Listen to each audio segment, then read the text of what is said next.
Bapa yang kau sembuhkan.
Shalom, shalom. Selamat sore. Kita akan mulai ibadah kita pada sore hari ini. Mari Bapak Ibu, saya dan kita untuk bangkit berdiri.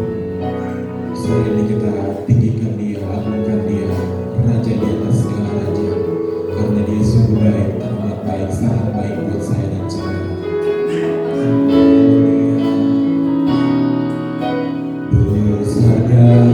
Bersandar aja.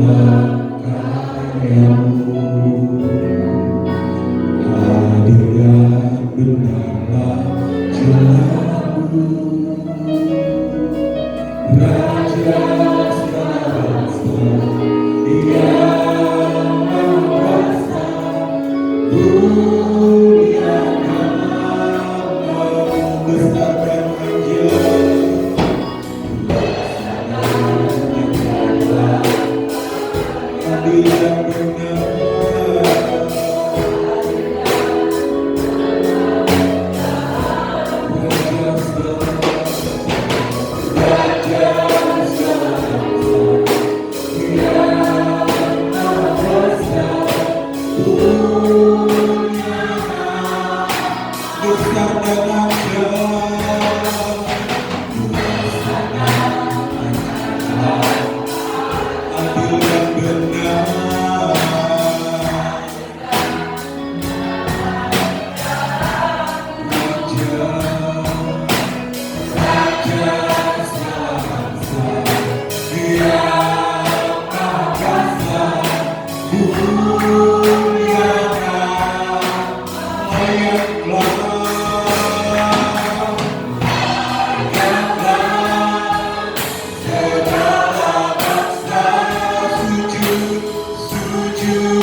Haleluya.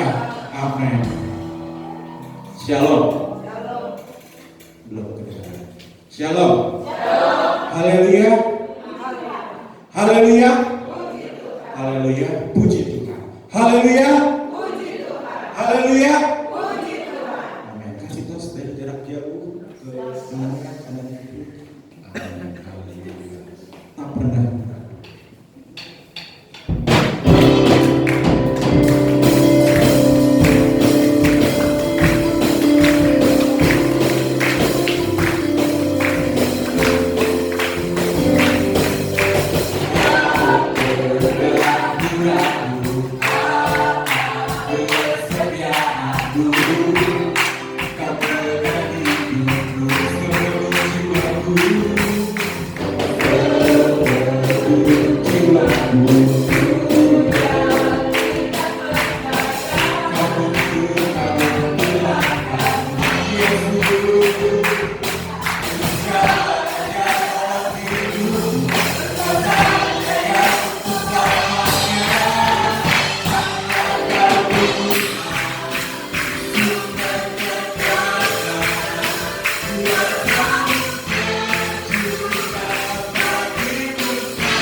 dalam kehidupan kami.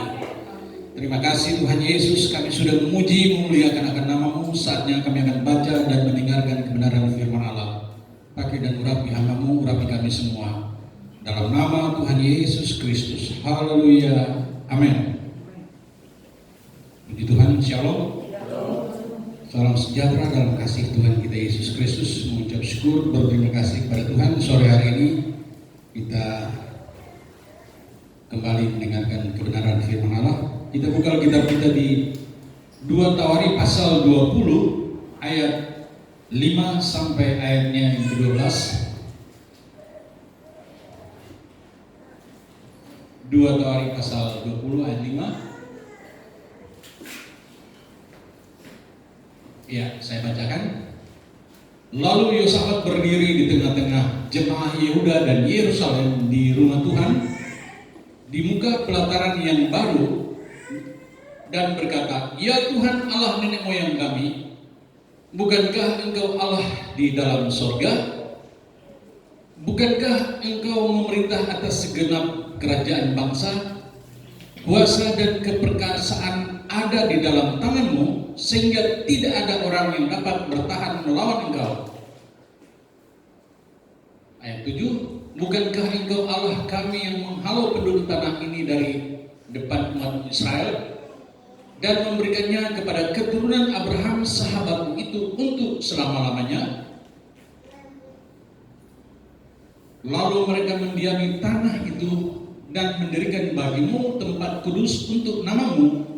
Kata mereka, bila sesuatu malapetaka menimpa kami, yakni pedang, penghukuman, penyakit sampar atau kelaparan, kami akan berdiri di muka rumah ini di hadapan-Mu karena nama-Mu tinggal di dalam rumah ini, dan kami akan berseru kepada-Mu di dalam kesesakan kami sampai Engkau mendengar dan menyelamatkan kami." Ayat 10. "Sekarang lihatlah, Bani Amon dan Moab dan orang-orang dari pegunungan Seir ini, ketika orang Israel datang dari tanah Mesir, Engkau melarang mereka memasuki negerinya. Oleh sebab itu mereka menjauhinya dan tidak memusnahkannya." 11. "Lihatlah, sebagai pembalasan mereka datang mengusir kami dari tanah milik yang Engkau wariskan kepada kami. Ya Allah kami, tidakkah Engkau akan menghukum mereka karena kami tidak mempunyai kekuatan untuk menghadapi laskar yang besar ini yang datang menyerang kami. Kami tidak tahu apa yang harus kami lakukan, tetapi mata kami tertuju kepadamu." Ya, sampai di situ dulu pembacaan kita. Saya beri judul, "Berjalan bersama dengan Tuhan dalam kehidupan ini." Berjalan bersama dengan Tuhan dalam kehidupan ini. Nah, kita lihat ini pasal 20 ini menceritakan pernah terjadi dalam perjanjian lama seorang raja yang bernama Raja Yosafat. Yosafat ini dia adalah raja yang takut akan Tuhan, hidup menurut orang tua atau nenek moyangnya yang ada takut akan Tuhan. Dan Alkitab mencatat Yosafat ini di dalam pasal-pasal sebelumnya, Alkitab mencatat bahwa dia adalah seorang raja yang hebat, raja yang sangat luar biasa ketika berhadapan dengan musuh, berhadapan dengan lawan. Pasti kemenangan berpihak di Raja Yosafat ini. Karena apa? Tuhan menyertai Yosafat ini. Namun kita lihat dalam pasal yang ke-20 ini beda. Pasal-pasal sebelumnya, pasal 18, 19 menceritakan bahwa Yosafat ini hebat, Yosafat ini luar biasa. Dia ditolong Tuhan secara ajaib. Namun di pasal yang ke-20 ini ceritanya lain. Dalam ayat yang kelima yang sudah kita baca di sana, firman Allah mencatat bahwa ketika Yosafat ini dalam keadaan zona nyaman, tiba-tiba dia dikepung oleh musuh yang sudah bersepakat untuk melawan Yosafat dan kerajaannya.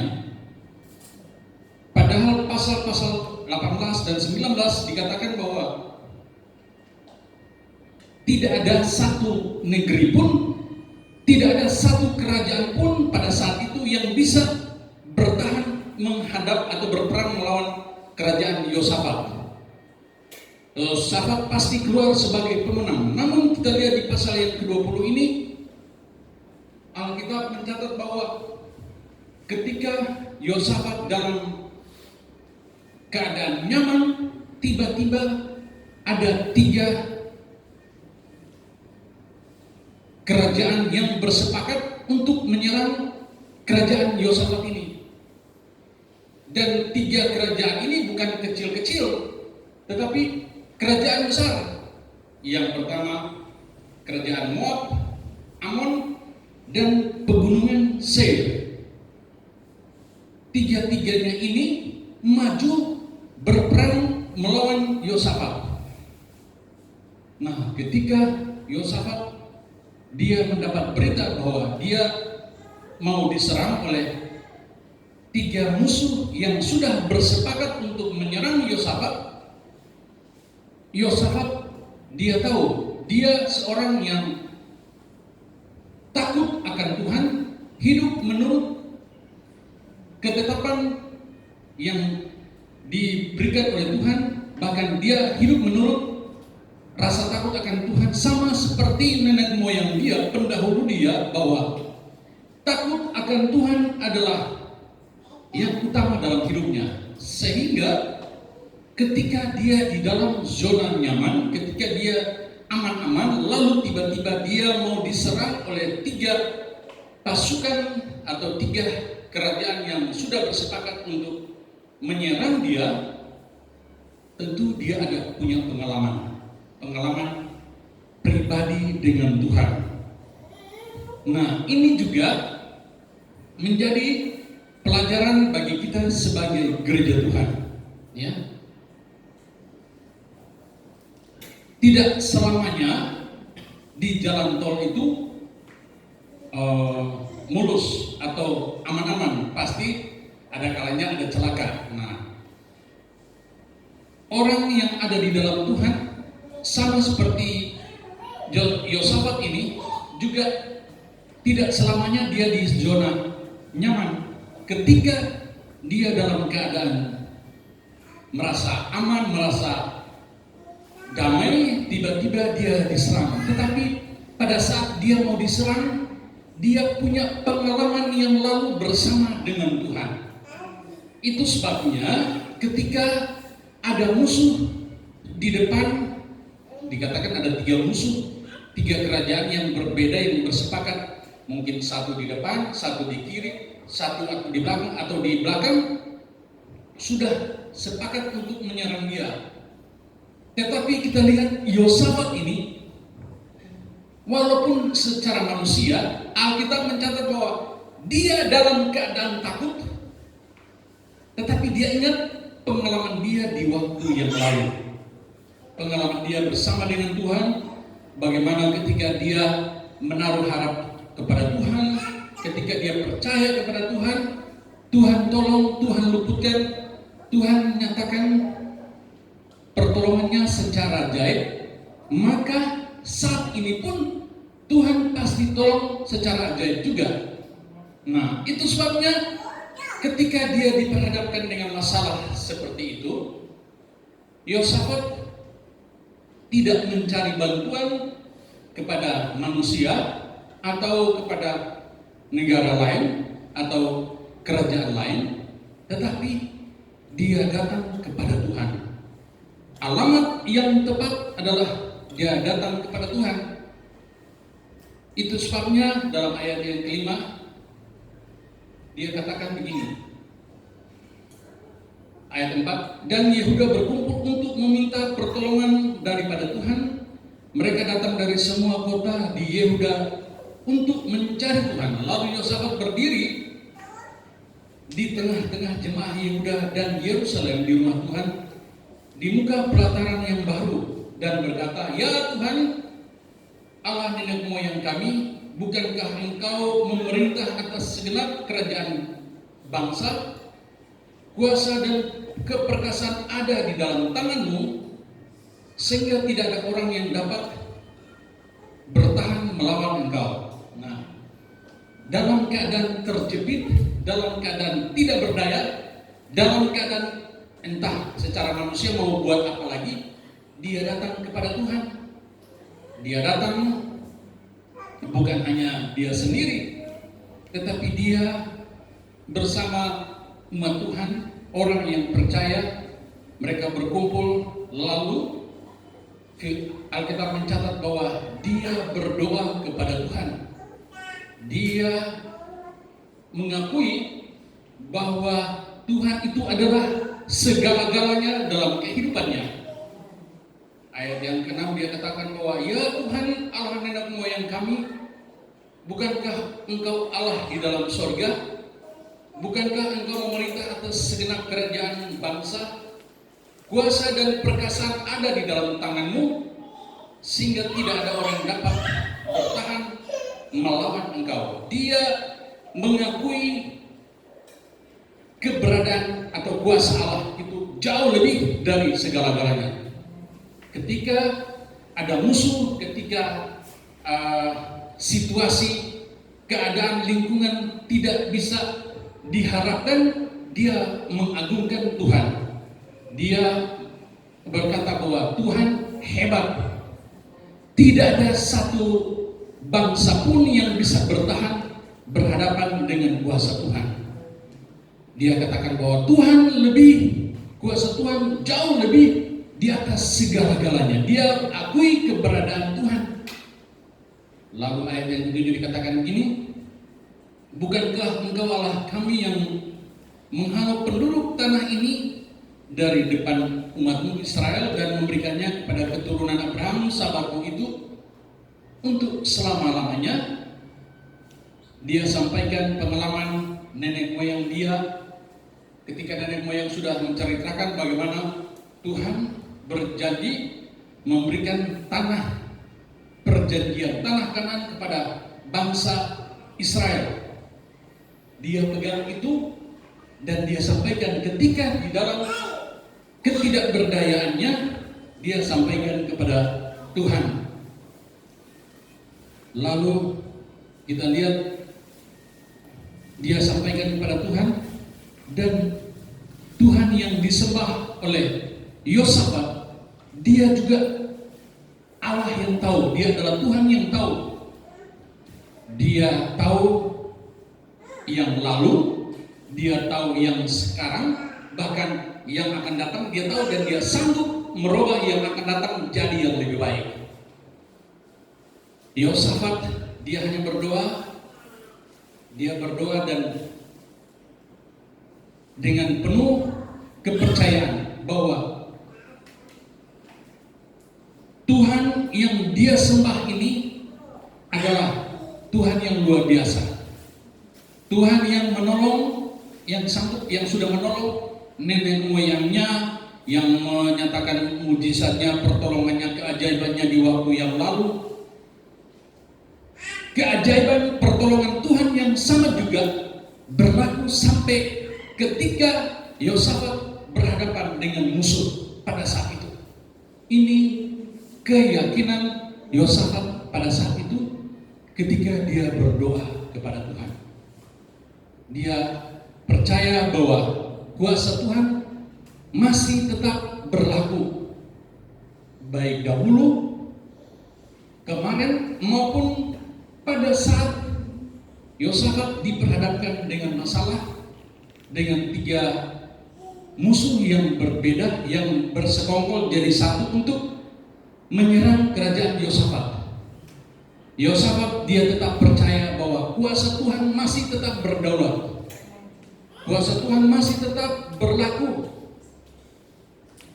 Dulu berlaku bagi nenek moyang Yosafat, waktu yang lalu juga berlaku bagi orang-orang percaya, dan saat itu juga Yosafat yakin bahwa pertolongan, mujizat Tuhan, kuasa Tuhan juga berlaku bagi Yosafat ketika Yosafat berdoa meminta pertolongan daripada Tuhan.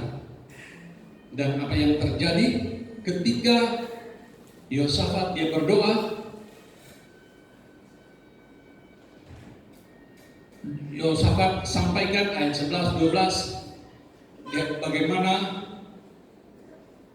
orang-orang yang mau mencoba-coba menyerang kerajaan Yosafat dengan berbagai macam cara. Tapi Yosafat tidak tinggal diam. Yosafat tetap berkeyakinan bahwa pertolongan itu datang daripada Tuhan. Pertolongan yang sesungguhnya itu datang daripada Tuhan. Dia tidak membanggakan kehebatan dia waktu yang lalu, kerajaan demi kerajaan dia kalahkan, lalu mereka menobatkan dia sebagai seorang raja yang paling hebat. Tidak ada satu kerajaan pun di bawah kolong langit ini pada saat itu yang bisa berhadapan berperang melawan kerajaan Yosafat. Dia tidak berbangga karena itu, tetapi dia berbangga karena Tuhan. Dia bangga karena kuasa Tuhan itu tetap eksis, tetap berjalan terus, tetap berlaku terus dari zaman ke zaman.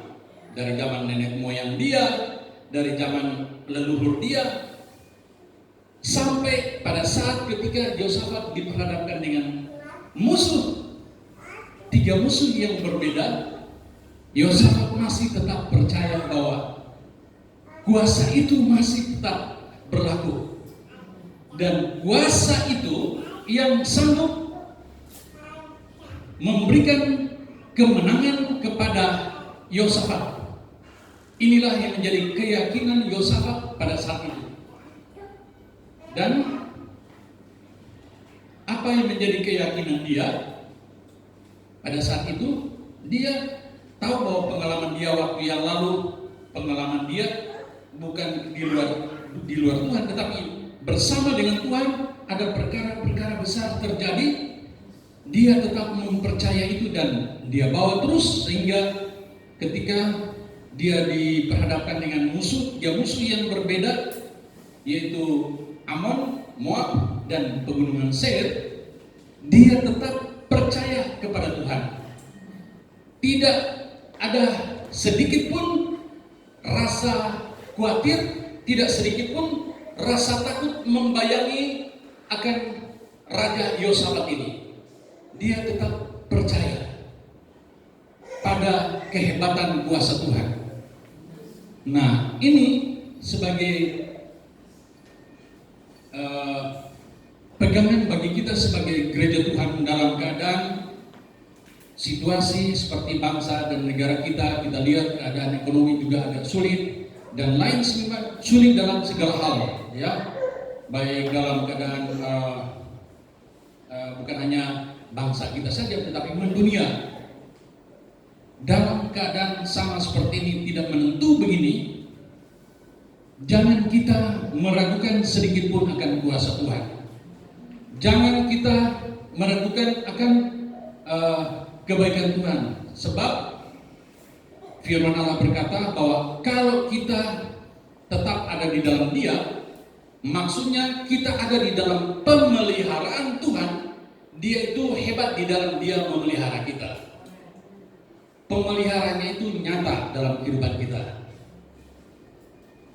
Mazmur 34 ayat 9-10, singa-singa muda bisa merana, bisa mati kelaparan, tetapi orang-orang yang takut akan Tuhan dipelihara, dijaga, dijamin oleh Tuhan.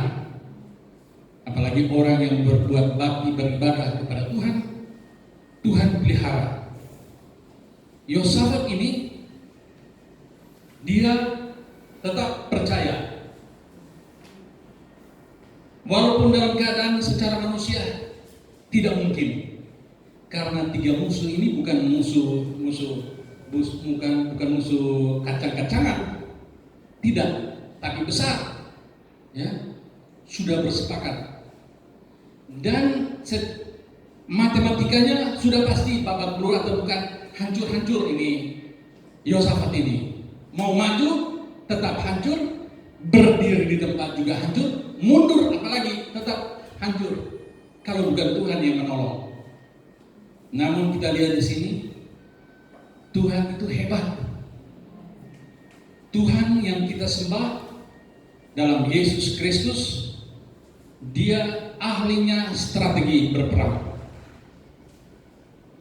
Ketika Yosafat bersama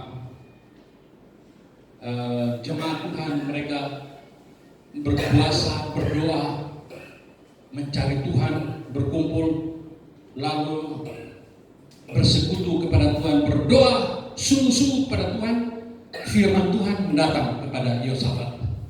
Nah, firman Tuhan itu penting dalam keadaan sama seperti hari-hari ini. Perlu kita mendengarkan firman Allah sama seperti sore hari ini. Supaya apa? Iman kita dikuatkan.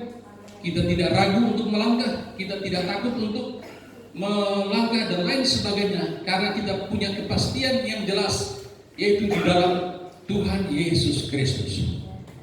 Ketika mereka berkumpul lalu berdoa, firman Allah datang kepada Yosafat.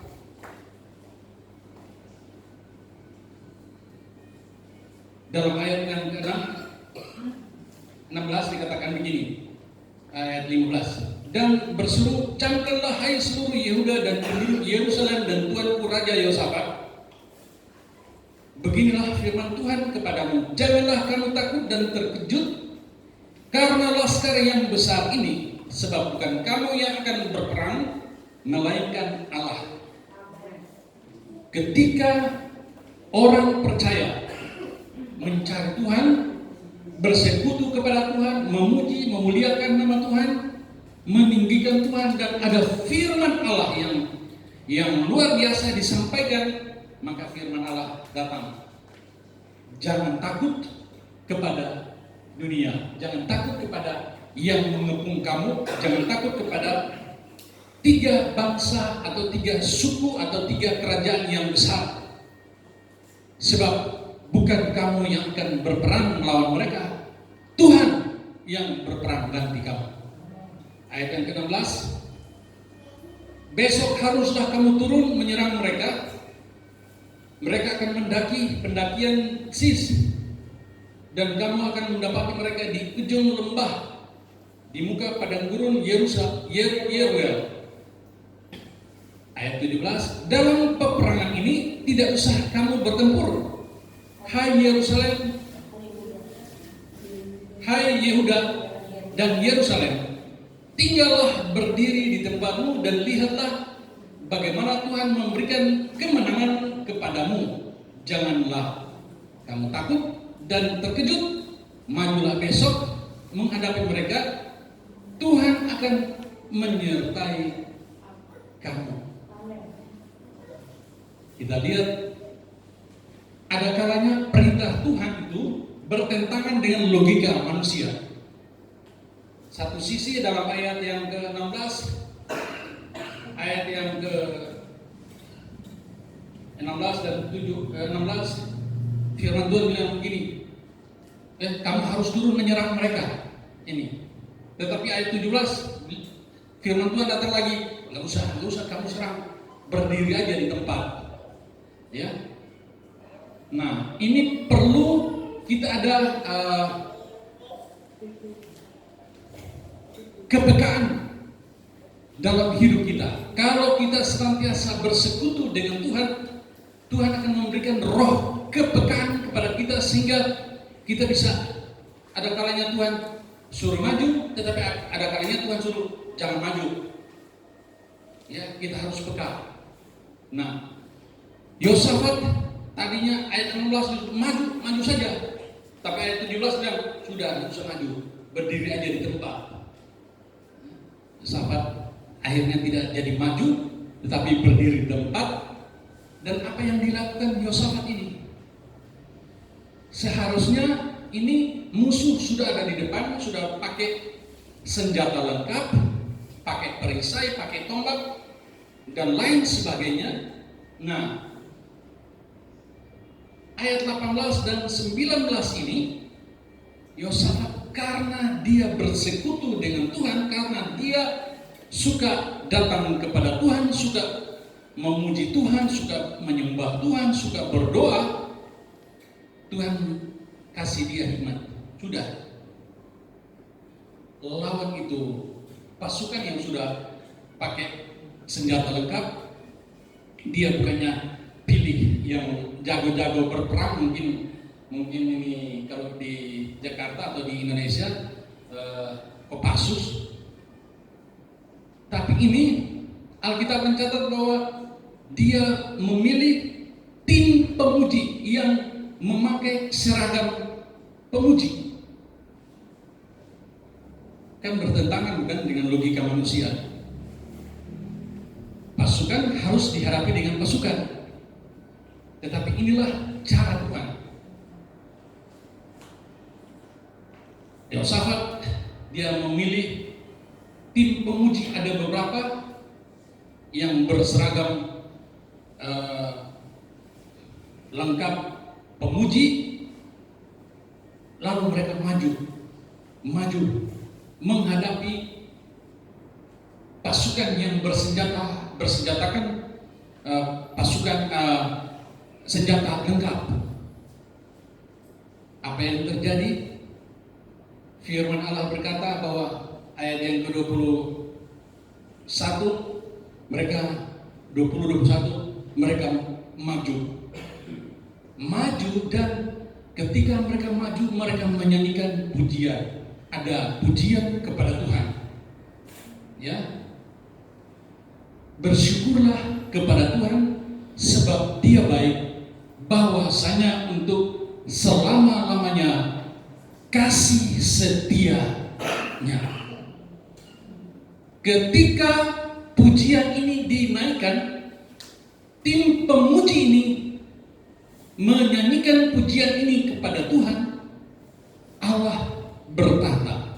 Firman Allah berkata bahwa Tuhan bersemayam di atas pujian orang percaya. Mazmur 22 ayat yang keempat dikatakan bahwa Allah bertahta atau Allah bersemayam, duduk di atas pujian orang percaya. Nah, kalau Dia duduk di atas pujian orang percaya, kira-kira ada tidak yang bisa lawan? Tidak ada. Ini tim pemuji mungkin beranggotakan mungkin 20 atau 40. Mereka harus menghadapi pasukan yang bersenjatakan lengkap. Tetapi ketika mereka berhadapan, mereka menyanyikan pujian kepada Tuhan. Bersyukurlah kepada Tuhan, atau bahwasanya untuk selama-lamanya kasih setianya. Pada saat pujian itu dinaikkan kepada Tuhan, Alkitab berkata bahwa tidak lama-lama, ya, kuasa Tuhan bekerja. Musuh yang tadinya Moab dan Amon ini kan berdua kopeng. Mereka berdua ini sama pegunungan Seir, kerajaan yang paling besar lagi Seir. Dua ini bersepakat lawan ini pasukan dari pegunungan Seir. 2 lawan 1. Nah, akhirnya pegunungan Seir ini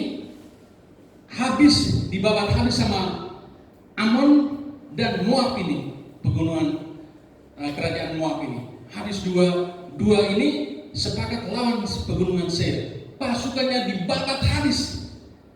Nah, ketika pegunungan Seir ini atau kerajaan pegunungan Seir ini habis, mereka berdua saling baku lihat. Amon dan Moab berdua bukan jadi kawan lagi, tapi jadi musuh. Berdua berantem sampai habis. Tidak ada satupun yang luput. Ketika Yosafat dan pasukannya sampai di sana, mereka lihat, mana ini musuh, habis semua. Baik yang dari kerajaan Moab maupun Amon, sama-sama sudah semua mati binasa. Tidak ada satupun yang masih hidup atau mungkin setengah. Tidak ada. Semua jadi bangkai. Inilah cara Tuhan kalau Dia mau menolong. Dia tolong bukan setengah-setengah. Amin. Tetapi Dia tolong sampai tuntas. Cara Tuhan menolong sampai selesai. Sampai dengan sempurna. Nah, ketika bangsa Israel sama Yosafat ini, mereka baru mau ketemu ke lembah, ke tempat itu perang. Sampai di sana, mana musuhnya? Mana musuhnya? Semua sudah jadi bangkai. Akhirnya mereka jarah itu barang-barang bawaan. Nah, kalau zaman dulu, kalau mau berperang itu bawa emas, bawa perbekalan itu tidak sedikit, bawa uang yang banyak. Nah, mereka bawa itu barang di kuda atau di keledai atau di onta itu cukup besar, cukup banyak. Apa yang terjadi? Yosafat dan pasukannya ini, karena musuh sudah jadi bangkai semua, mau tidak mau mereka kumpul itu barang-barang, harta itu mau dibawa pulang. Kumpul-kumpul selama 3 hari tidak bisa dibawa pulang. Karena apa? Terlalu banyak. Ini cara Tuhan mau menolong. Begitulah hebatnya Tuhan itu. Dia adalah Allah yang tahu strategi. Dia punya strategi dan dia bisa mengatur strategi yang hebat, yang ajaib bagi orang yang berharap sungguh kepada Dia. Itu sebabnya Yosafat katakan bahwa mereka mau tidak mau harus jarah, harus ambil itu barang-barang yang ditinggalkan oleh 3 kerajaan, pasukan kerajaan ini supaya bawa pulang. Nah, bawa pulang ke Yerusalem tidak sedikit barang-barang yang mau dibawa. Saking banyaknya sampai mungkin peralatan perang mereka dibuang yang lain. Nah, persoalannya sampai di sana, sampai di Yerusalem, kan kebiasaan orang-orang Yerusalem kalau orang yang pergi berperang pulang kan disambut dengan tarian, dengan ini, sama seperti Daud waktu itu mereka nyanyikan ini, Saul beribu-ribu tapi Daud berlaksa-laksa. Nah, sekarang ketika Yosafat mereka sampai di Yerusalem, rakyat penduduk Yerusalem mungkin mau sambut dengan tarian atau pujian. Namun Yosafat dia menyadari. Yosafat dia katakan bahwa bukan kami berperang, kami tidak perang. Tuhan yang berperang ganti. Dia menyadari, dia tahu bahwa memang Tuhan yang berperang ganti.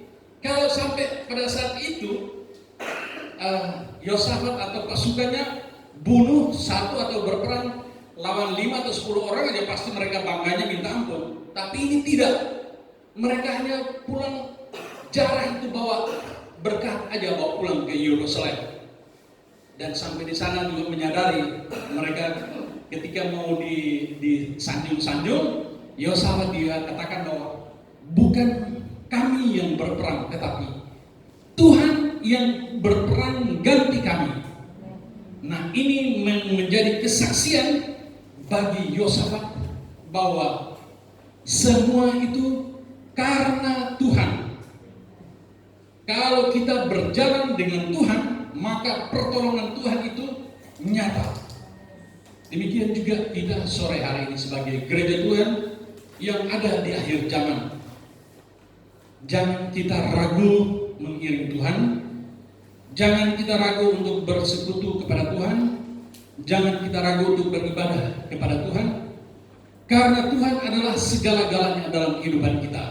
Mungkin kita setia, kita tidak pernah melakukan kesalahan sama seperti Yosafat. Tetapi ada kalinya Tuhan kalau mau memberkati, Tuhan mau ada punya rencana yang khusus bagi kita, Dia luaskan sesuatu terjadi sama seperti Yosafat. Tuhan mau berkati dia dengan berkat besar, tetapi diawali dengan ketakutan, kecemasan, dan lain sebagainya. Apakah menghadapi semuanya itu mau takut dan mundur atau tetap maju terus? Kita belajar dari Yosafat, dia tidak mundur, tetapi dia tetap maju dan dia tetap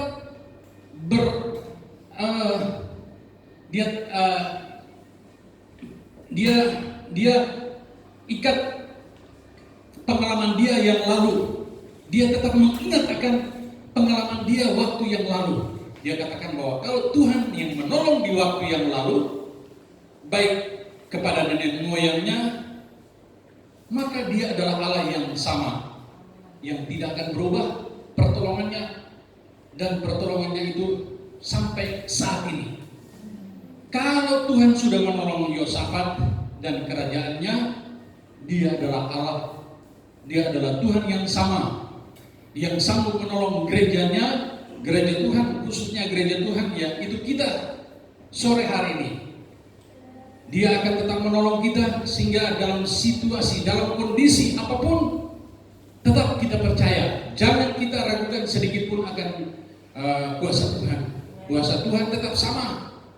Dia akan menolong kita terus dari kemenangan datang kepada kemenangan, sehingga kita akan menyaksikan betapa hebat kasih dan kuasa Tuhan yang Dia nyatakan dalam kehidupan kita, sebagaimana Dia perlihatkan atau Dia nyatakan kepada Yosafat. Yosafat menjadi saksi hidup, menjadi kesaksian di tengah-tengah penduduk Yerusalem, bahkan di tengah-tengah dunia pada saat itu, bahwa Tuhan yang disembah oleh nenek moyang Yosafat, Tuhan yang disembah oleh pendahulu Yosafat, demikian juga Tuhan yang disembah oleh Yosafat dan kerajaannya pada saat itu, Dia adalah Tuhan yang tidak pernah berubah akan kasih, kuasa, dan mujizatnya. Dia tetap sama. Dia tetap sama sampai saat ini. Kasih kuasa tetap sama. Tergantung dari kitanya mau ragu atau percaya. Saya percaya kita tidak ada rasa ragu sedikit pun, karena kalau kita lihat pertolongannya itu nyata, maka kita tetap percaya akan kasih kuasa dan mujizatnya tetap akan berlaku dalam kehidupan kita, sehingga lewat kehidupan kita akan menjadi kesaksian bagi dunia bahwa Allah di dalam Yesus Kristus, Dia adalah Tuhan yang sama, Tuhan yang tidak pernah berubah. Kalau Dia tolong di waktu yang lalu, Dia juga akan tolong yang sekarang, dan yang akan datang juga Dia pasti akan menolong. Puji Tuhan, mari saja kita bangkit berdiri. Kita akan berdoa buat teman-teman yang sudah kita dengar.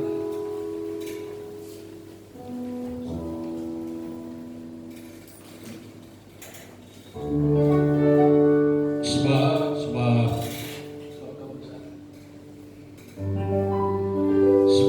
Kau besar, perbuatanmu ajaib, tiada seperti Engkau,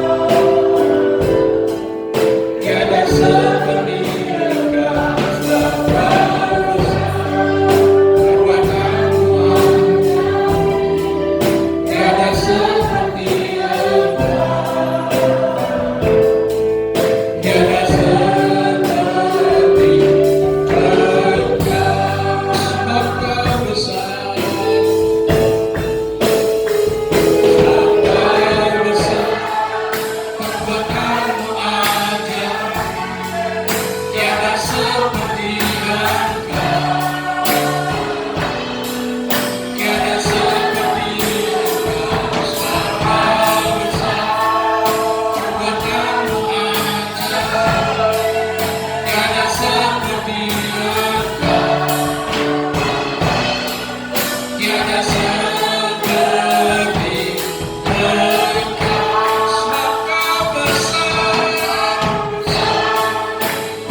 Kristus yang kami muliakan, Yesus Kristus yang kami tinggikan, Yesus Kristus yang kami masyurkan.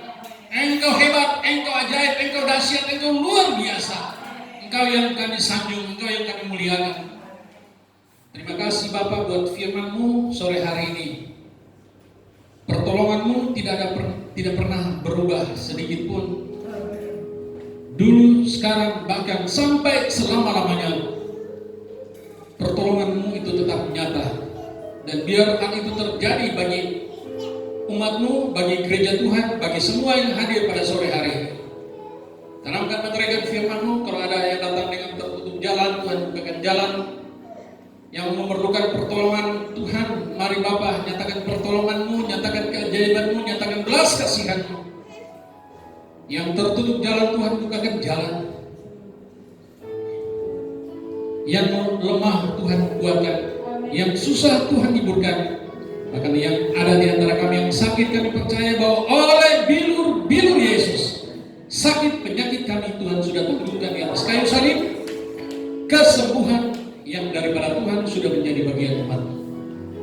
Kemenangan yang sempurna yang daripada Tuhan sudah menjadi bagian umat-Mu sore hari ini. Tanamkan meteraikan firman-Mu Tuhan. Terima kasih Tuhan Yesus. Kami berdoa bagi bangsa dan negara kami Indonesia. Tuhan tolong berikan hikmat pada para pemimpin bangsa dan negara ini, agar mereka dapat memimpin bangsa dan negara ini seturut dengan kehendak-Mu ya Tuhan. Kami akan kembali, kami akan pulang ke rumah kami, serta pimpin kami di perjalanan, jaga lindungi pelihara terbungkus dengan kuasa-Mu. Bahkan sepanjang malam yang akan kami akan lalui bersama dengan Tuhan. Kami bangun besok pagi dengan tubuh yang sehat, tubuh yang diberkati. Kami dapat beraktivitas bersama dengan Engkau. Ada perkara besar terjadi, ada pertolongan dan kemenangan yang daripada Tuhan berlaku dalam kehidupan kami. Sempurnakan doa kami. Itu sebabnya kekasih-kekasihku, marilah angkat tanganmu dan terimalah berkat dari Allah Bapa. Kasih sayang daripada Tuhan kita Yesus Kristus, damai sejahtera sukacita dari Allah Roh Kudus, kiranya tinggal menaungi hidupmu mulai saat sore hari ini, besok seterusnya, bahkan sampai Maranatha, Yesus datang kembali pada kali yang kedua untuk menjemput akan saleh-salehnya di angkasa yang permai. Terima kasih Bapa, dalam nama Tuhan Yesus Kristus, ku yakin. Yesus.